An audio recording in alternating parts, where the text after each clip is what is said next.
100 million more depend on coffee for their survival.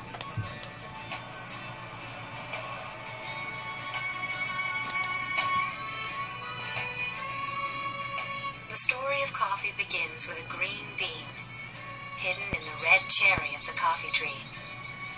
Some call it magical, others say it's evil, but no matter how jealously or greedily guarded, neither kings, nor merchants, nor priests could keep it from spreading around the earth.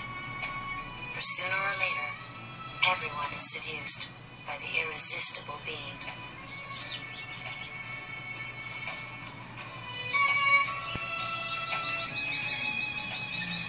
This is a saga which begins over 1,000 years ago, deep in the ancient forest of a land often called the cradle of humanity. No one really knows who discovered coffee or when exactly it was, but we do know that it was in Ethiopia, that coffee still grows wild in the mountains of Ethiopia. And there's a wonderful legend of Kaldi, the goat herd, that makes as much sense as any other creation myth.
He suddenly felt all kinds of energy and excitement, and he started dancing around and singing, and he felt like writing poetry to his girlfriend and things like that. So that's how coffee was supposedly discovered.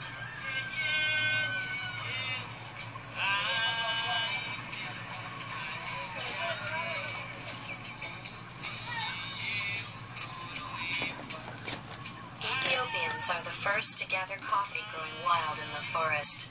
It is likely, as in the Kaldi legend, that the coffee cherries are simply chewed at first, or the beans ground with fat to make an energy bar. Later, the Ethiopians brew the leaves with boiled water as a weak tea. It isn't until the 1400s that someone, perhaps accidentally, roasts the beans and discovers how good they smell. They grind them and brew a black, potent beverage. Ah, coffee. Every Ethiopian knows coffee's birthplace is in Ethiopia. You know, Ethiopians are proud of the coffee. You know, from the not only coffee growing areas, all Ethiopians, they drink early morning coffee as a prestige. If you go to any Ethiopian house, they prepare coffee before any dish.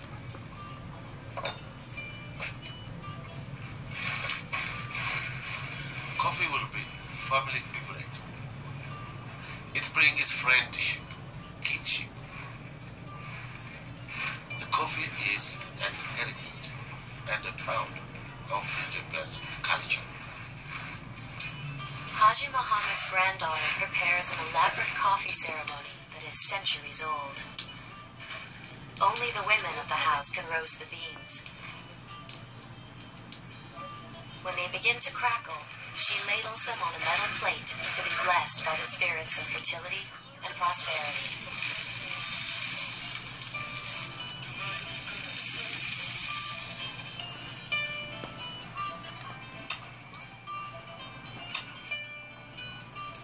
The ceremony commemorates the journey of 3 sheiks who went into the wilderness in search of God.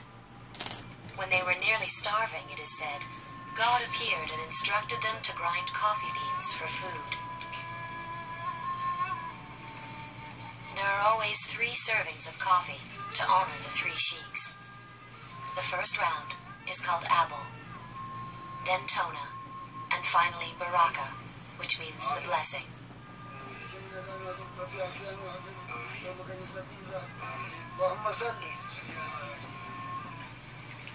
The mistress pours the boiled coffee from high up to let the aroma permeate the room.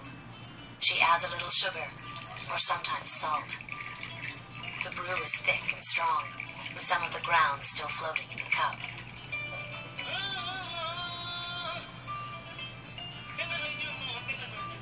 The eldest is always served first.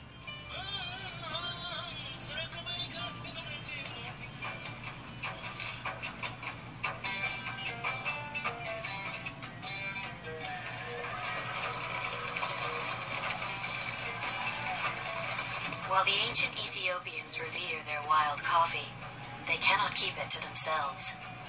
It is only a matter of time until traders bring beans to the Arabian port of Mocha. From there, the Arabs begin the first known cultivation of coffee in the nearby mountains of Yemen. The name coffee probably comes not from Ethiopia, but from Yemen. Coffee cultivation went across the Red Sea, and so the Arabs began to grow it in Yemen. And the Arab word for wine is kawa, and that's the derivation. They thought it was kind of like a substitute for wine. It was legal, whereas wine wasn't. And so I think that coffee probably comes from the word kawa. Some people say that coffee was named for a little town in Ethiopia called Kafta. Other people say that Kafta was named for coffee. Some people say that it came from coffee's power to forestall sleep, and that it was an old word for something that puts off your desire for something. The truth is that nobody knows where the word coffee came from.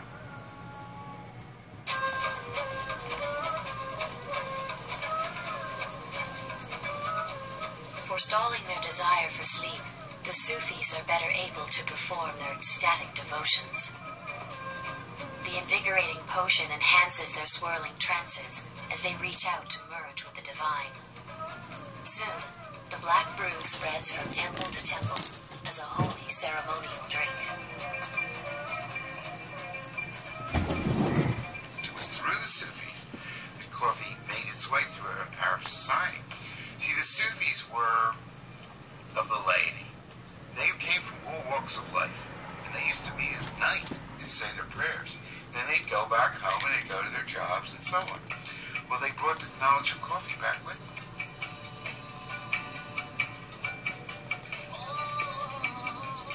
Very quickly it went over into secular life. Very wealthy people would have entire rooms devoted to coffee drinking, and became the social thing that you did when somebody came over. For poorer people, coffee khanas, coffee houses, sprang up, and people began to frequent them. They became huge social venues. People began to play games there. Prostitutes began to hang out there. As coffee houses become the gathering places of the poor, coffee also gains a reputation as a troublemaking social brew. Yeah, there weren't many places where strangers could meet and talk and have conversations, people of all levels of society and so on. There weren't any places like that. The coffee houses was something that no one had ever seen before, and they were considered to be a source of vice, a source of possible sedition and revolution, with good reason, actually. Because the truth is, people do talk about politics in coffee houses.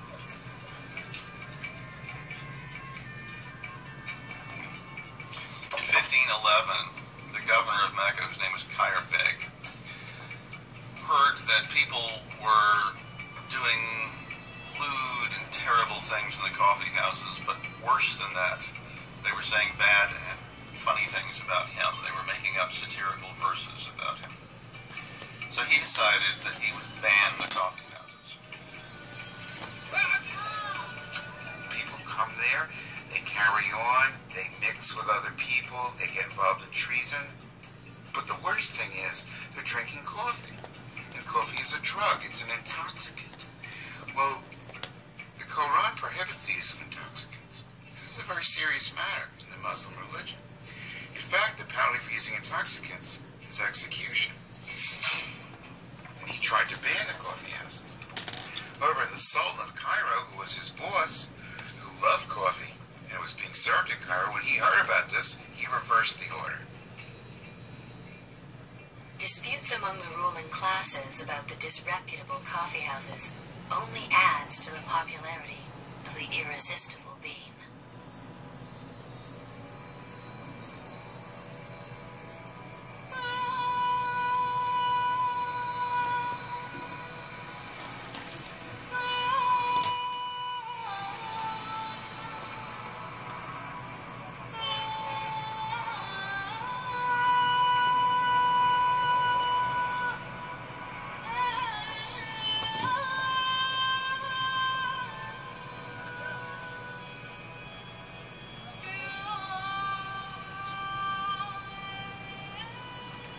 As the Turks conquer the Arab world, they inherit coffee and coffee culture.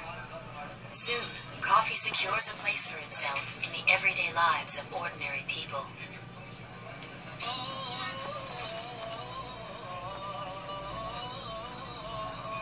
And although coffee is still enjoyed in many domestic rituals, Turkish men come to prefer the public coffee houses.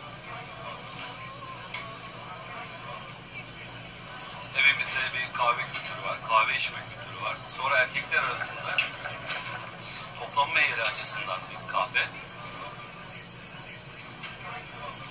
İlk başlarda böyle namaz aralarında bir soluklanmak, bir vakit geçirmek amaçlı, sohbet etmek amaçlı. Oraya genelde Türk entelektüelleri, yazarlar, şairler, edebiyatçılar gidiyorlar. Orada sohbet ediyorlar. Çeşitli tartışmalar yapıyorlar. Hatta bugün ankormanların televizyonlarda bildiği üzere günlük gazeteler okurlar ve yorumlar yaparlar. İşte o zamanlar insanların tartıştığı, bilgi alışverişinde bulundukları bir yer olarak kahve ve kahvehane özellikle insanların sohbet edip tartışmaları için, bir araya gelmeleri için çok önemli bir yer. Kahve de bunun için çok önemli bir araç.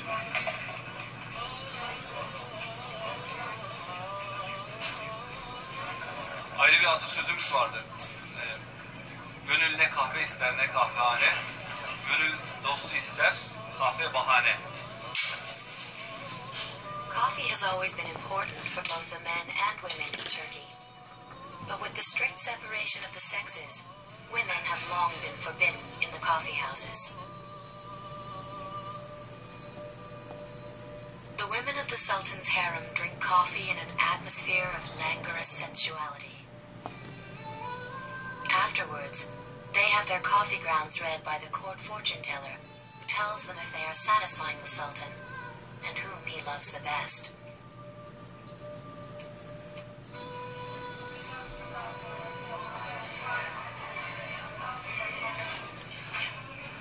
Even today, a young woman can still have her future divined in the grounds of her cup. Kahve bizim kültürümüzde önemli bir yeri vardır. Kahve falı ve kahvenin. Örneğin bir genç kız evlenmeyi düşündüğü, evlilik çağındaki bir genç kız öncelikle görücü olarak gelen kişilere, kendisini görmeye gelen kişiler için niyetini belirten bir ifadeyle kahvenin içine tuz ya da şeker, eğer istiyorsa şeker, istemiyorsa tuz koyarak sunar ve karşısındaki insan da yine aynı şekilde eğer gerçekten ve karşıdaki insanın tepkisini de özellikle gözlemlerler. Eğer karşısındaki insan istiyorsa kişiyle evliliği, intibacı diyeyim. Kahveyi her ne olursa